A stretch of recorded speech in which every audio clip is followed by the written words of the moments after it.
Assalamualaikum warahmatullahi wabarakatuh. Kembali lagi dengan aku Wahyu Linda Setianingsih. Kali ini video yang saya upload tentang teknologi, yaitu bagaimana cara atau tutorial menggunakan atau menjalankan program iTemen. Apa sih iTemen itu? iTemen itu merupakan salah satu program atau software yang digunakan untuk menganalisis soal. Jadi dengan iTemen ini kita akan tahu soal tersebut atau soal yang kita buat itu bagaimana tingkat kesukarannya, daya bedanya, terus penyebaran jawabannya itu bagaimana kita akan tahu. Nah, manfaatnya lagi dengan iTemen ini kita juga bisa mengetahui skor dari masing-masing siswa atau peserta tes yang kita analisis nanti. Selain itu, ada data statistik juga yang dihasilkan dari nilai-nilai data yang dimasukkan pada iTemen ini. Sehingga program ini sangat berguna sekali bagi kita, apalagi para pendidik, akan membantu kita dalam menganalisis soal yang akan kita buat. Oke. Saya akan menjelaskan bagaimana langkah-langkah menjalankan program iTemen. Nah, pada tutorial ini saya menggunakan program iTemen 3.0 pada versi itu, karena yang support dengan laptop saya itu perangkat saya. Jadi langkah-langkah menjalankan program iTemen-nya yaitu yang pertama, sebelum menjalankan program iTemen, buatlah terlebih dahulu file program pengendalinya atau file input. Nah, dengan format teks atau teks dokumen. Untuk membuat filenya ini kita bisa menggunakan Notepad, Microsoft Word, dan yang lainnya. Saran saya lebih baik memakai atau menggunakan Notepad, karena dengan Notepad itu kesalahan sedikit pun akan terdeteksi nanti pada hasilnya. Contohnya pada spasi. Atau kalau kita salah memasukkan spasi atau kelebihan spasi, itu juga akan berpengaruh pada hasilnya. Selanjutnya langkah yang kedua yaitu double klik pada file iTemen setelah kita menyimpan file inputnya tadi. Setelah kita double klik, nanti akan mengetahui muncul tampilan dari iTemen itu. Sangat sederhana tampilannya itu dengan background hitam dan tulisannya warna putih. Setelah itu langkah yang ketiga yaitu ketik nama file program pengendalinya atau file input. Contohnya, saya menggunakan nama file inputnya tadi uas.txt. Kita masukkan nama itu, nama filenya, lalu tekan enter.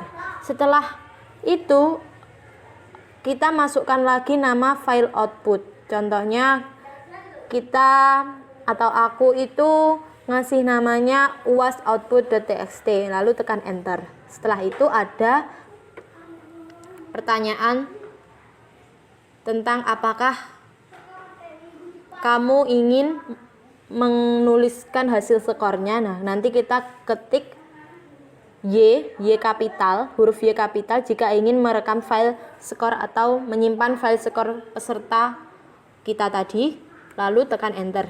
Nah, langkah yang terakhir yaitu ketik nama file skor.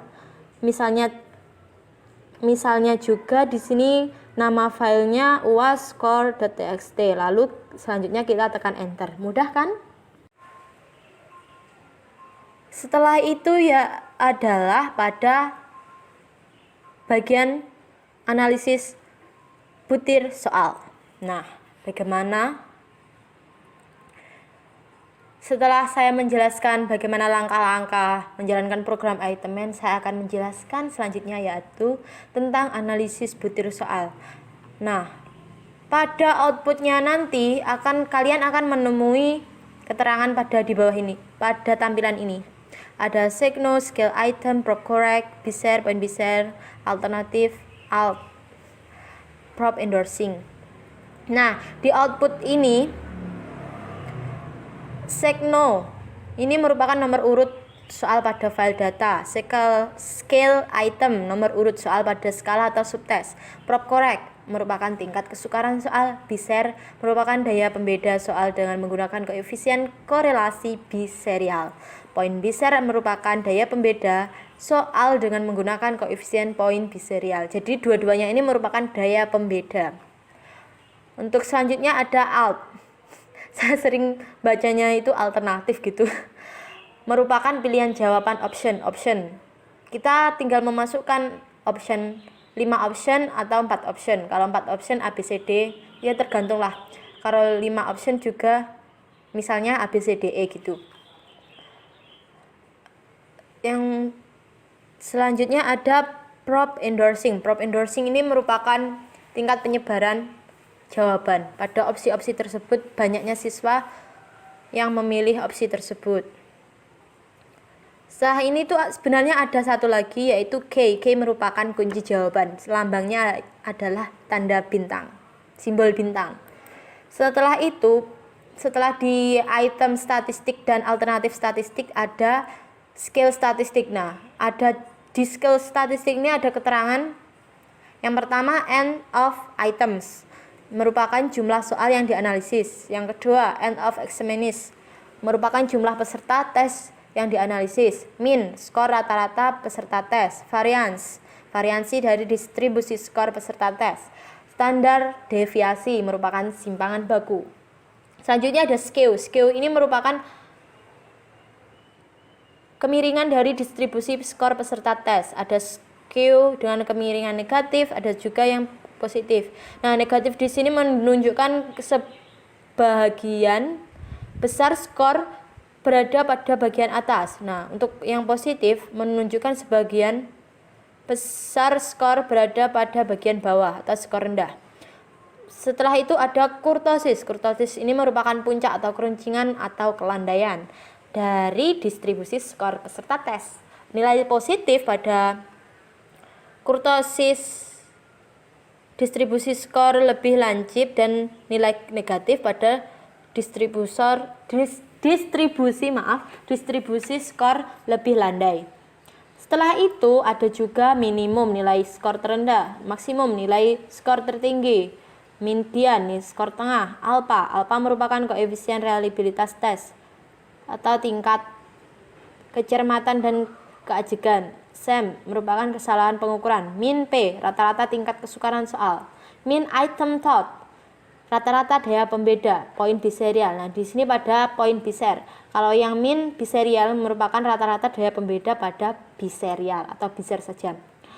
Yang terakhir yaitu ada scale intercorrelation yang merupakan korelasi antar skor-skor peserta tes. Itu dia keterangan-keterangan yang ada di file output.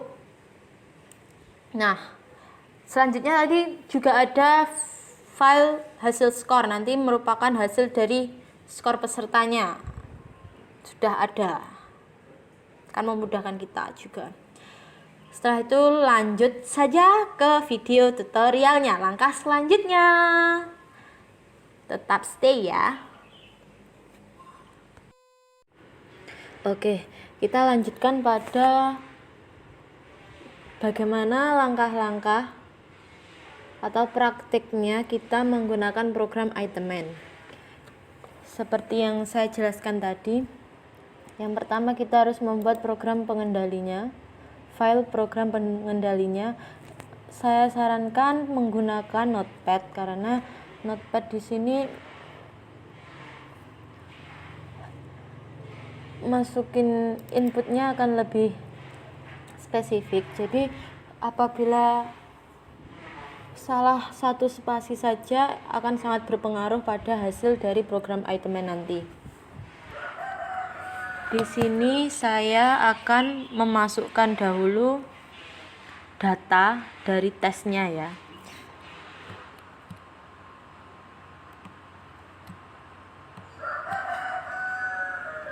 Bentar, saya kopikan dulu nilai datanya.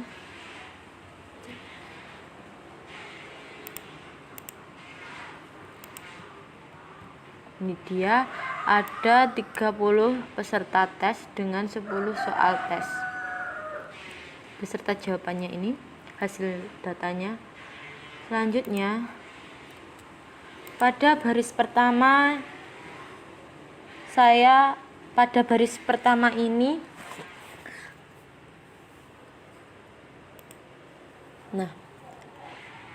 pada baris pertama akan diisi dengan yang pertama 1 spasi. Terus di sini ada 10 butir soal, kita ketik 10. 1 spasi lagi, kita ketik O. O besar, O kapital ya. O huruf kapital. O di sini merupakan omits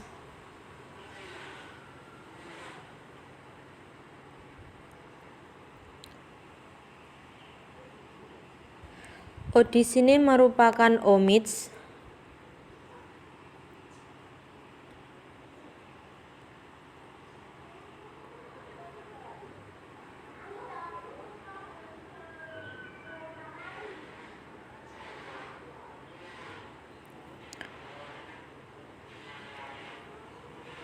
Selanjutnya, omits di sini merupakan jawaban kosong. Selanjutnya 1 spasi lagi, huruf N. N di sini merupakan not respond, adalah butir soal yang belum dikerjakan. Selanjutnya 1 spasi dilanjut dengan, karena di sini identitasnya ada 2 karakter 01, di sini menggunakan identitas angka 01. Ini ada 2 kriteria, ditambah 1 spasi ini menjadi 3 kriteria. Jadi kita ketiknya 03. Apabila nanti kalian identitasnya menggunakan huruf, ya kita sesuaikan dengan hurufnya. Jika maksimal nama pada seluruh peserta itu ada 5 huruf, nanti kita tambah 1 sebagai spasinya, jadi 5 karakter tambah 1 karakter menjadi 6 karakter, jadi 06 nanti. Nah, di sini saya akan menjelaskan mengapa saya pakai 1 spasi, tidak menggunakan 2 spasi. Nah, kita menyesuaikan ya, spasi setelah N ini kita menyesuaikan perangkat kita, menyesuaikan laptop kita juga, karena laptop saya ini, perangkat saya ini, program itemnya ini akan berfungsi jika menggunakan 1 spasi. Nah, ada juga di perangkat yang lain berjalannya program itemman itu jika menggunakan 2 spasi. Jadi tergantung perangkat kalian, apakah cocok dengan 1 spasi atau 2 spasi. Setelah itu baris kedua ini menunjukkan kunci jawaban dari soalnya, tiap butir soal. Di sini saya akan mengkopinya.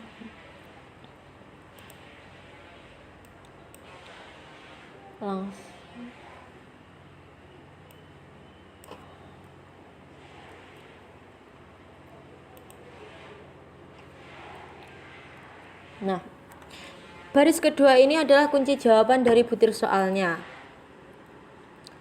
Kita tulis dengan menggunakan huruf kapital ya. Untuk baris ketiga ini menunjukkan 4, ini menunjukkan banyaknya opsi jawaban. Karena kita di sini menggunakan 4 option jawaban, yaitu A, B, C, D, kita ketik 4 sebanyak jumlah soalnya. Apabila nanti optionnya kalian 5, jadi A, B, C, D, E, maka kalian ngetiknya dengan angka 5. Pada baris keempat di sini, karena saya ingin menganalisis semua butir soal ini saya mengetik huruf Y sebanyak butir soalnya, sebanyak 10. Apabila kalian menghendaki ingin menganalisis soal nomor 1 sampai 5 saja, maka kalian juga bisa mengetik Y-nya sebanyak 5 di awal. Pada nomor 1, jika kalian menghendaki yang dianalisis nomor 1 sampai 5, maka yang kalian ketik Y itu 1 sampai 5. Dan kalian tidak menghendaki menganalisis nomor 6 sampai 10, jadi kalian ketik N, huruf N kapital pada nomor 6 sampai 10 seperti itu. Karena saya kali ini ingin menganalisis semuanya, maka saya ketik Y semua.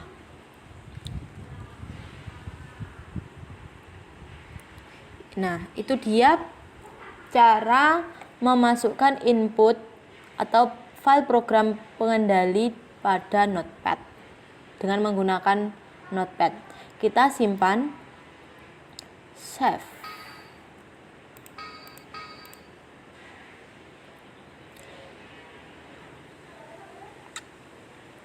Saya kasih folder baru biar lebih gampang mencarinya. UAS asyik.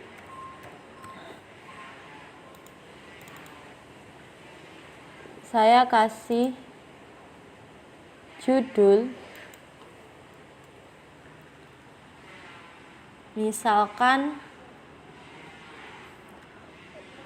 EPA, gini aja. Saya kasih judulnya huruf kecil saja, nggak apa-apa. UAS asik. UAS asik. Kita save. Nah, selanjutnya untuk menjalankan program Itemen, kita langsung saja double klik pada program Itemen. Nah, di sini tampilannya dari Itemen sendiri sangat sederhana. Dengan background yang hitam, warna hitam, dan tulisannya dengan warna putih. Di sini ada kalimat enter the name of the input file. Kita masukkan input filenya tadi, kita kasih nama uas asik.txt.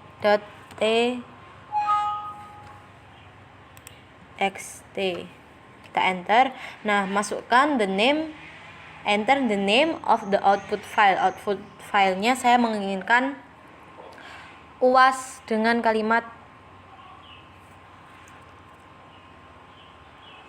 uas apa ya?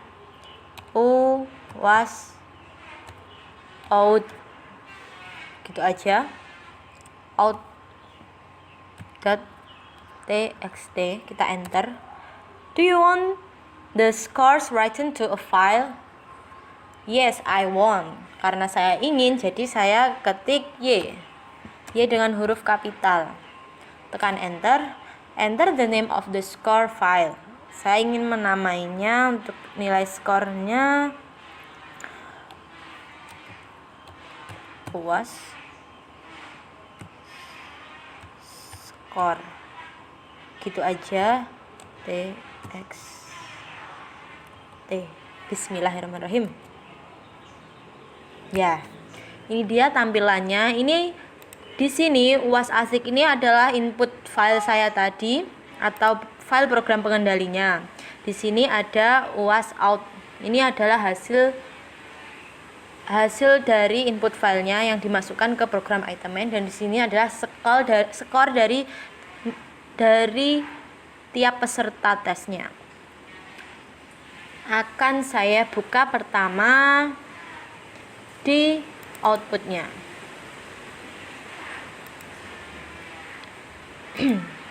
Nah, ini dia hasil output dari nilai data yang saya masukkan tadi.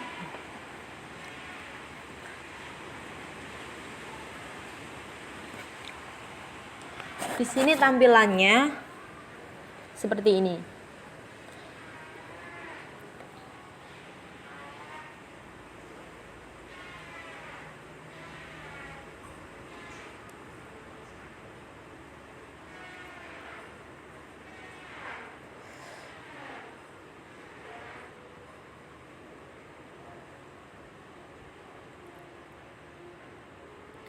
Nah,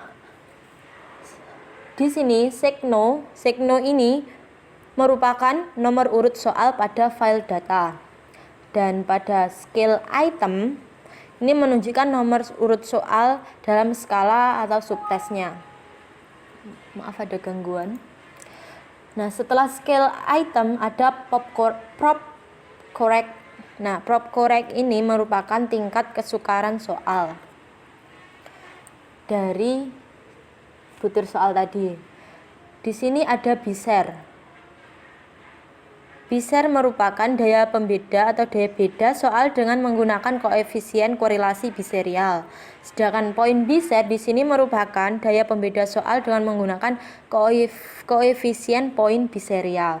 Karena yang tadi BISER menggunakan koefisien dan yang membedakan dengan poin BISER adalah dengan poinnya. Nah, di sini itu merupakan item statistiknya ya. Sedangkan di sini merupakan alternatif statistik. Jadi ini item. Di sini alternatif lainnya, statistik dari alternatif option jawaban lainnya tadi. Di sini ada alternatifnya yaitu ABCD, other, dan di sini prop endorsing. Prop endorsing di sini merupakan penyebaran jawaban atau nanti kita akan mengetahui dari prop endorsing ini berfungsi atau tidaknya pengecoh pada soal tersebut. Nah, di sini BISER per setiap alternatif jawabannya, di sini ada poin BISER. Nah, di sini ada K. K di sini apa? Nah, K di sini merupakan kunci jawaban dengan simbol bintang. Nah, pada soal pertama ini kunci jawabannya merupakan B karena simbol bintang ini pada option B. Itu dia. Itu merupakan bagian dari item statistik dan alternatif statistik. Selanjutnya selain itu ada juga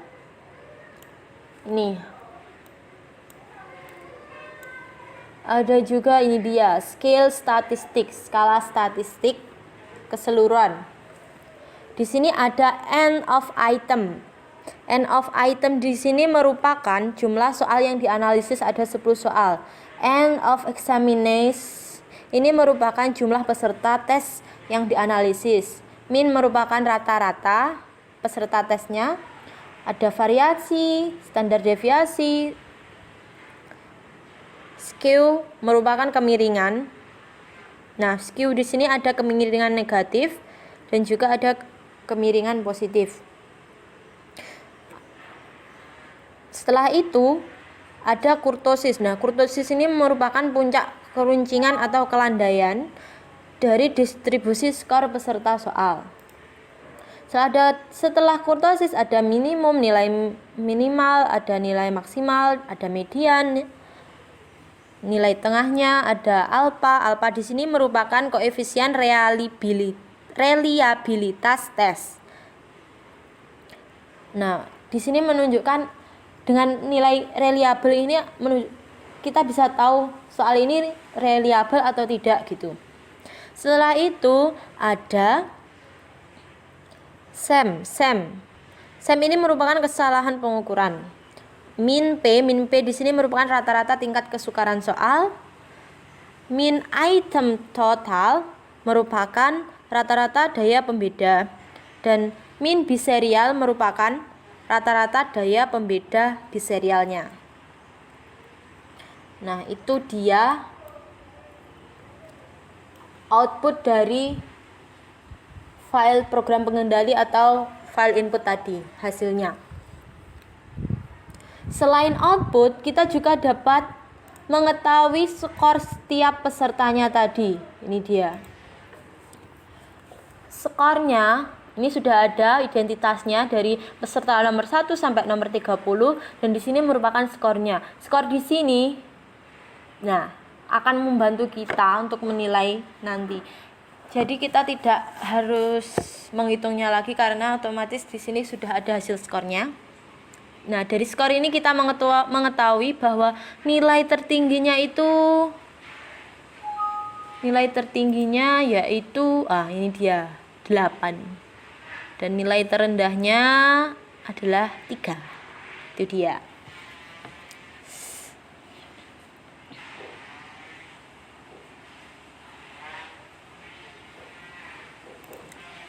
Selanjutnya adalah kita akan mengetahui bagaimana analisis butir soal dari hasil output ini nanti.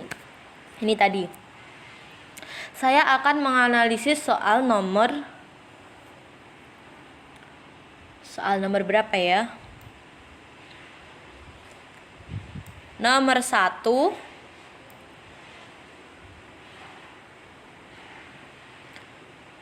nomor 2, dan nomor 7. Ini nanti akan memberikan banyak informasi. Ya, nomor 1. Nomor 1 di sini pop correct atau tingkat kesukarannya yaitu 0,967 atau 96,7%. Di sini tingkat kesukaran itu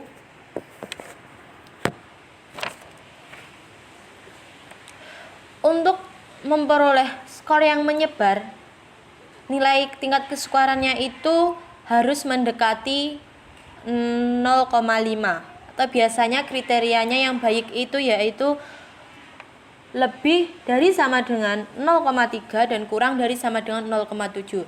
Dari sini pop correctnya yaitu 0,967.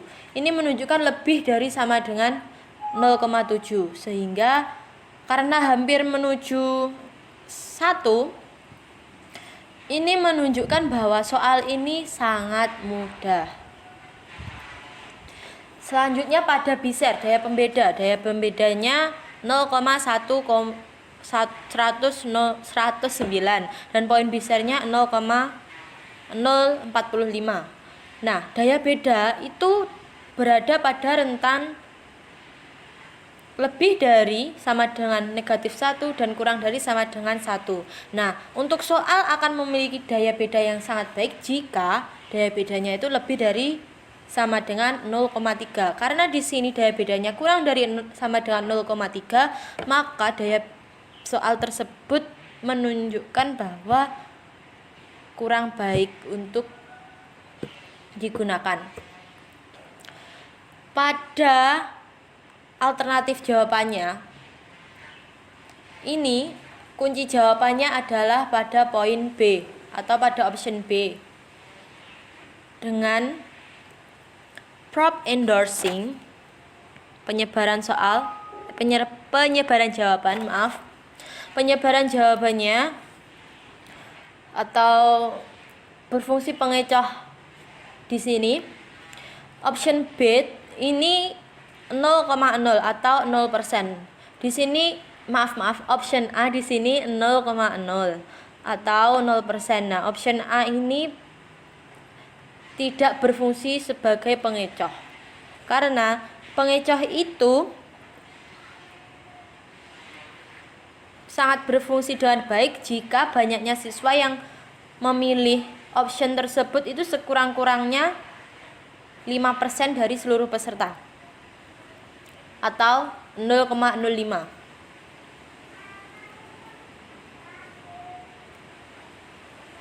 Karena di option A ini 0, jadi tidak berfungsi.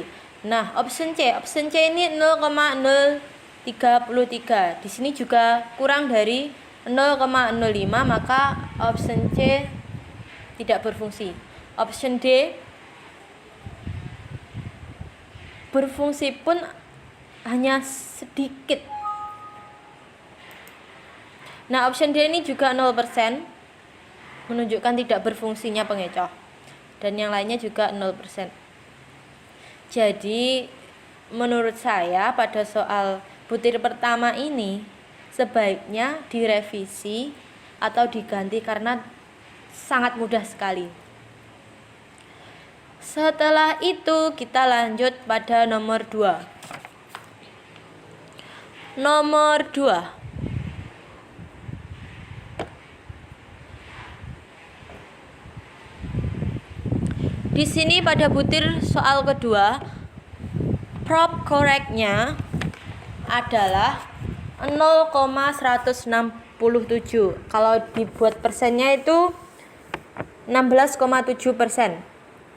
Karena tingkat kesukaran soalnya tadi di rentan lebih dari sama dengan 0,3 dan kurang dari sama dengan 0,7. Soal nomor 2 ini juga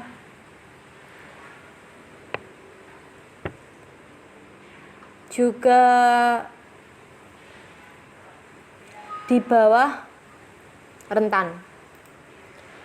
Karena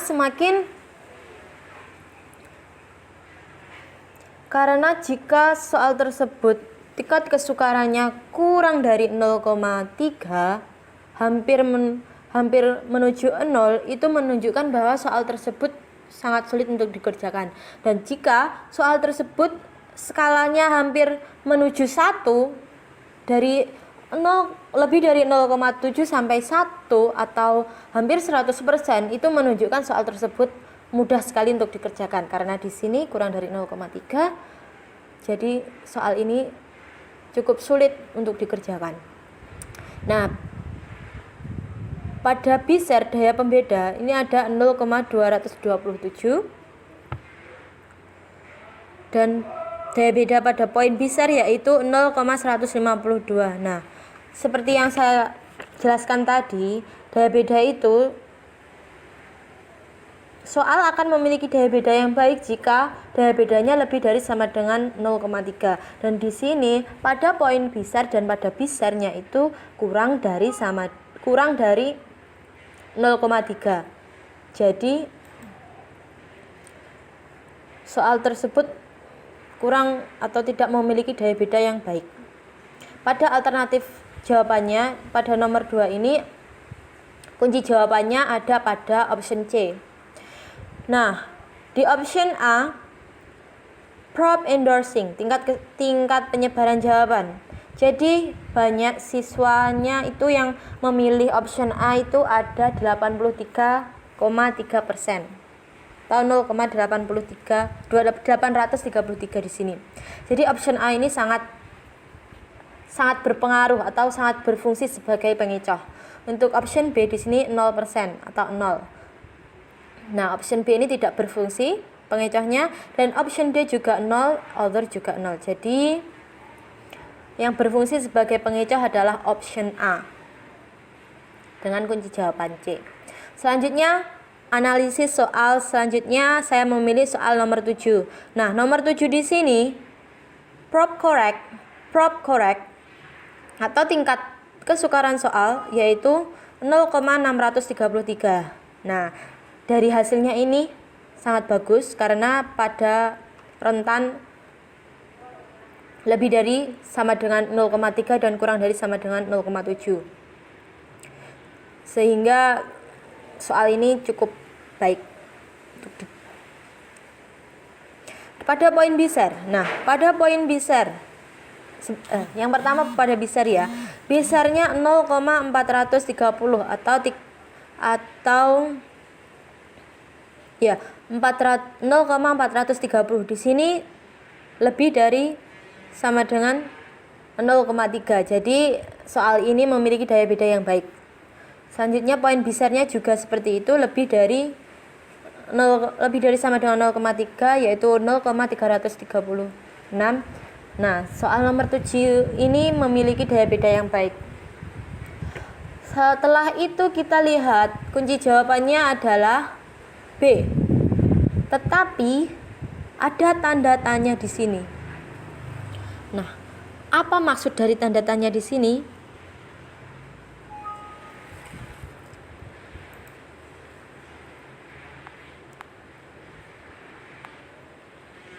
Nah, tanda tanya di sini ini merupakan suatu tanda bahwa pada opsi jawaban menunjukkan bahwa opsi tersebut dipilih oleh banyak siswa. Nah, di sini banyak siswa yang memilih opsi D padahal kuncinya itu adalah B. Jadi kita harus mengecek kembali kunci jawaban yang ada ini. Nah, diketahui juga prop endorsingnya itu option A ini 0,133. Nah, di sini menunjukkan lebih dari 0,05 sehingga option A ini sangat berfungsi sebagai pengecoh. Pada option C juga C 0,2 juga lebih dari 0,05. Option A dan C ini berfungsi sekali sebagai pengecoh. Nah, dan option D ini 0,033.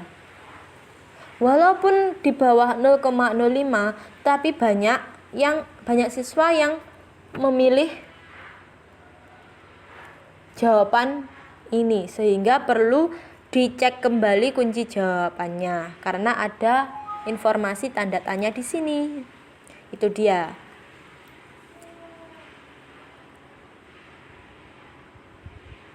Nah, untuk soal nomor 8 kita lihat ya.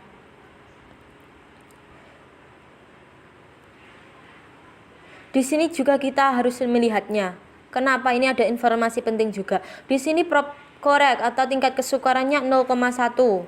Nah, ini karena di bawah 0,3 jadi kurang baik soalnya. Atau cukup sulit untuk dikerjakan. Bisa jadi sangat sulit ini. Karena hampir menuju ke 0 dan biser daya bedanya itu 0. Wah. Dan poin bisernya juga 0. Kita lihat juga, jadi kurang baik ya, daya bedanya ini tidak lebih dari sama dengan 0,3. Nah, pada tingkat penyebaran jawabannya option A ada 0,267. Nah, ini sangat berfungsi sekali. Option A sebagai pengecoh, option B merupakan kunci jawaban 0,1. Option C, nah option C ini prop endorsingnya 0,600. Nah, perlu dicurigai ini. Kenapa kok banyak siswa yang memilih option C? Padahal kunci jawabannya B. Dan option D 0,033. Dan di sini ada tanda tanya. Karena banyaknya siswa yang memilih option C, jadi kita harus mengecek kembali kunci jawabannya apakah benar B atau C gitu.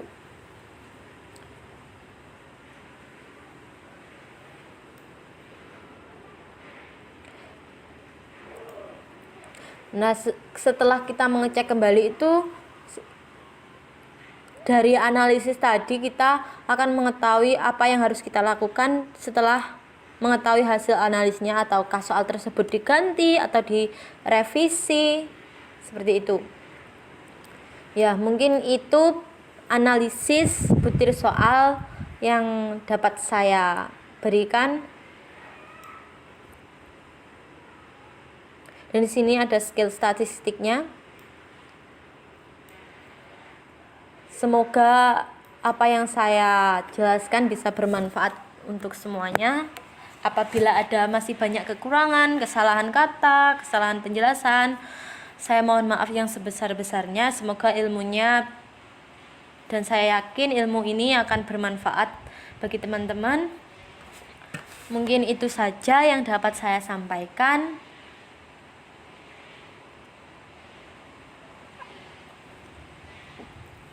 Dan jangan lupa di like dan di subscribe channel saya. Semoga channel saya ini selanjutnya memberikan manfaat bagi teman-teman semua. Mungkin itu saja, terima kasih. Wassalamualaikum warahmatullahi wabarakatuh. See you the next content. Bye.